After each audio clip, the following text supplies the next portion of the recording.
Dead body তারা নিজেরই চলে গেছে, তো ময়না তদন্ত কিভাবে হবে? সাংবাদিকের চাকরিটা একটু রিস্ক, আমিও হয়তো একসময় সাংবাদিকতা করছি, চাকরির একটু রিস্ক।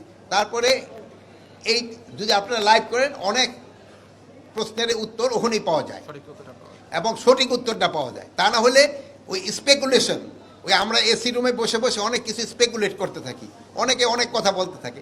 যদি লাইভ করে সবচেয়ে ভালো। যারা এটা লাইভ করছে আমি তাদের ধন্যবাদ জানাই। ভবিষ্যতে যে আমাদের সাংবাদিকতাতে কতটা উন্নতি হয়েছে এটা কিন্তু এই লাইভে দেখা হয়েছে। যেমন ধরেন যে ঢাকার যেটা আছে এটা তো ময়নাতদন্ত হচ্ছে, আর কয়েকটা যে দেখছেন যে ডেড বডি তারা নিজেরই চলে গেছে, তো ময়নাতদন্ত কিভাবে হবে? ওইগুলির যদি দরকার হয় আবার ময়নাতদন্ত হবে। ডেড বডি তো ইসের থেকে যদি প্রয়োজন হলে উত্তোলন করে তো ময়নাতদন্ত করা হবে। শোনেন, এটা ব্যাপারে একটা কমিটি গ্রহণ করা হয়েছে, এই কমিটিতেই নির্ধারণ করবে এটা কার দায়। জানেন একটা হাই পাওয়ার কমিটি করা হয়েছে, যেটা আপনারাই প্রচার করছেন।